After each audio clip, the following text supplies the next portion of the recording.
വലതുവശത്തെ കള്ളൻ നമ്മുടെ ബിജു മേനോന്റെയും അതുപോലെ ജോജു ജോർജിന്റെയും ഏറ്റവും പുതിയ ജിത്തു ജോസഫ് പടമാണ്. ആൻഡ് സിനിമയെ പറ്റി ഏറ്റവും സിമ്പിൾ ആയിട്ടുള്ള വാക്കുകളിൽ പറയുകയാണെങ്കിൽ എനിക്ക് പേഴ്സണലി ഒരു പടം ഒരു ഡീസെന്റ് വൺ ടൈം വാച്ച് ആയിട്ടാണ് ഫീൽ ചെയ്തത്. അഥവാ ഞാൻ ഈ ഒരു സിനിമ വൻ പ്രതീക്ഷകളോടെ ഒന്നും അല്ല കാണാൻ പോയത്. ആൻഡ് ഈ സിനിമ എന്നെ സാറ്റിസ്ഫൈ ചെയ്തോ എന്ന് ചോദിച്ചാൽ അതിൻ്റെ ഉത്തരം ഇല്ല എന്ന് തന്നെയായിരിക്കും. പക്ഷെ അതും പറയുന്നത് ഒരു മോശം സിനിമയാണോ ചോദിച്ചാൽ അതും ഇല്ല എന്ന് തന്നെ പറയേണ്ടി വരും. അങ്ങനെ മൊത്തത്തിൽ ഒരു കൺഫ്ലിക്റ്റഡ് ആയിട്ടുള്ള ഒരു സ്റ്റേറ്റിലാണ് ഈ സിനിമ എന്നെ കൊണ്ടുപോയി നിർത്തിയിരിക്കുന്നത്. ബട്ട് ഒരു overall it's a decent one time watch. But എനിക്ക് തോന്നുന്നത് it could have been so much better എന്നാണ്. ബട്ട് എന്തായാലും ആദ്യം തന്നെ നമുക്ക് നല്ല കാര്യങ്ങൾ പറഞ്ഞു തുടങ്ങാം. Biju Menon and Joju George, oh my God, ഞാനൊന്നും പറയണില്ല. They are absolute legends.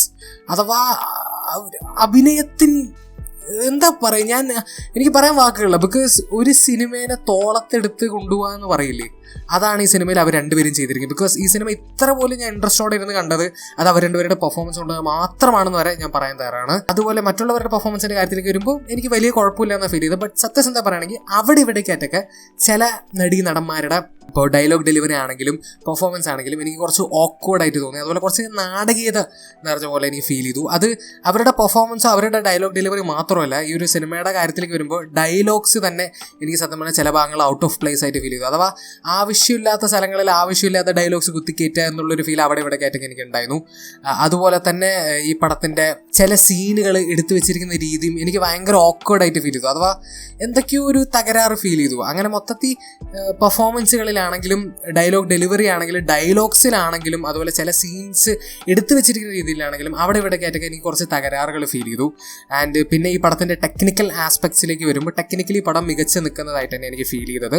എൻ്റെ ഒരു പേഴ്സണൽ നെറ്റ്പിക്ക്, ഇത് എൻ്റെ ഒരു മാത്രം പേഴ്സണൽ നെറ്റ്പിക്ക് ആയിരിക്കും. ബട്ട് ഈ പടത്തിൻ്റെ കളർ ഗ്രേഡിങ് വർക്ക് അത് മൊത്തത്തിൽ ഈ ഒരു പടം ഒരു കൈൻഡ് ഓഫ് ഒരു ഡിപ്രസിങ് ടോണിലാണ് പോകുന്നത്. അപ്പോൾ അതിന് സൂട്ട് ആവുന്ന രീതിയിലുള്ള ഒരു കളർ ഗ്രേഡിങ് വർക്ക് തന്നെയാണ് അവർ പിടിച്ചിരിക്കുന്നത്. പക്ഷേ ഈ പടത്തിൻ്റെ തുടക്കത്തിൽ കുറച്ച് ഫീൽ ഗുഡ് ടൈപ്പ് പരിപാടികളൊക്കെ അവർ കാണിക്കുന്നുണ്ട്. ആ ഒരു സമയത്ത് ഈ ഒരു കളർ ഗ്രേഡിങ് വർക്ക് എനിക്ക് ഭയങ്കര ഓഫ് പുട്ടിങ് ആയിട്ട് ഫീൽ ചെയ്തു. അഥവാ ആ ഒരു കളർ ഗ്രേഡിങ് വർക്കും ആ ഒരു സീനിൽ നമ്മൾ കാണുന്ന സാധനവും അത് അങ്ങോട്ട് മാച്ച് ആവുണ്ടായിരുന്നില്ല. ബിക്കോസ് സീനിൽ ഭയങ്കര ഹാപ്പി ഫീൽ ഗുഡ് പരിപാടിയാണ്. ബട്ട് കളർ ഗ്രേഡിങ് വർക്ക് മൊത്തത്തിൽ ഒരു കൈൻഡ് ഓഫ് ഒരു ഡൾ കൈൻഡ് ഓഫ് ഡിപ്രസിങ് ടോണായിരുന്നു പടത്തിൻ്റെ ആ ഒരു വിഷ്വലിന് കൊടുക്കണ്ടായിരുന്നു. ബട്ട് അത് എൻ്റെ മാത്രം ചെറിയൊരു പേഴ്സണൽ നെറ്റ്പിക്ക് മാത്രമാണ്. ബട്ട് ഓവറോൾ കളർ ഗ്രേഡിങ് മോശമാണെന്നല്ല പറയുന്നത്, മികച്ച് തന്നെ നിൽക്കുന്നുണ്ട്. ബട്ട് ആ ഒരു പോർഷനിൽ മാത്രം എനിക്ക് കുറച്ച് ഒരു ഓഫ് ഫുട്ടിങ് ആയി തോന്നി. ബട്ട് ഓവറോൾ വിഷ്വലി ആണെങ്കിലും ഓഡിയോ വൈസ് ആണെങ്കിലും പടം മികച്ചിരിക്കുന്നു. ഓഡിയോ എന്ന് പറയുമ്പോൾ എടുത്തു പറയണം മ്യൂസിക്. നമ്മുടെ വിഷ്ണു ശ്യാം, ഞാൻ അപ്പോഴേ പറഞ്ഞു ബിജു മേനോനും ജോജു ജോർജും തോളത്തെടുത്ത് നടന്നു എന്ന്. അവരെ സപ്പോർട്ട് ചെയ്ത് തന്നെ നമ്മുടെ വിഷ്ണു ശ്യാം പിന്നാലെ തന്നെ ഉണ്ടായിരുന്നു. ബിക്കോസ് ഓ മൈ ഗോഡ്, അടിപൊളി ബാക്ക്ഗ്രൗണ്ട് മ്യൂസിക്. അഥവാ പടത്തിന് ഏതൊക്കെ രീതിയിൽ എലിവേറ്റ് ചെയ്യാൻ പറ്റുമോ അതൊക്കെ ഈ ബാക്ക്ഗ്രൗണ്ട് മ്യൂസിക് ചെയ്തു എന്നാണ് എനിക്ക് ഫീൽ ചെയ്തത്. അത്രയ്ക്കും അറ്റ്മോസ്ഫിയറിക് ആയിട്ടുള്ള ആംബിയൻ്റ് ആയിട്ടുള്ള ചെറുവല്ലി കുറേ സ്ഥലങ്ങളിൽ ഭയങ്കര ട്രാൻസ് ടൈപ്പ് ഫീൽ കൊണ്ടുവരുന്ന കിടിലൻ ബാക്ക്ഗ്രൗണ്ട് മ്യൂസിക് എന്നാണ് എനിക്ക് പേഴ്സണലി ഫീൽ ചെയ്തത്. നല്ല വർക്ക് തന്നെയാണ് വിഷ്ണു ശ്യാം ചെയ്തിരിക്കുന്നത്.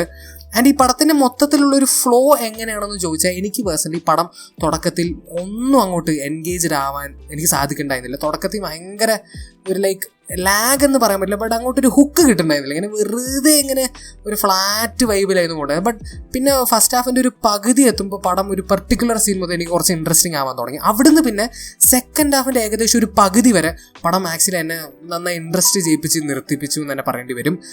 പക്ഷേ ആ ഒരു സെക്കൻഡ് ഹാഫിൻ്റെ ആ ഒരു പകുതി പോർഷൻ തീർന്നതിന് ശേഷം പടം ചെറുതായിട്ട് പിന്നെയും ഡൗൺ ആവുന്നുണ്ട്. അഥവാ ഒരു പോയിന്റ് എത്തി കഴിയുമ്പോൾ നമുക്ക് മനസ്സിലാവും ഇത് എങ്ങോട്ടേക്കാണ് പോകണമെന്ന്. അപ്പോൾ നമ്മളൊരു പോയിന്റ് എത്തുമ്പോൾ എന്നാൽ പിന്നെ ഇത് നിർത്തേണ്ട സമയമായില്ലേ എന്നുള്ളൊരു ചോദ്യം വരുന്നുണ്ട്.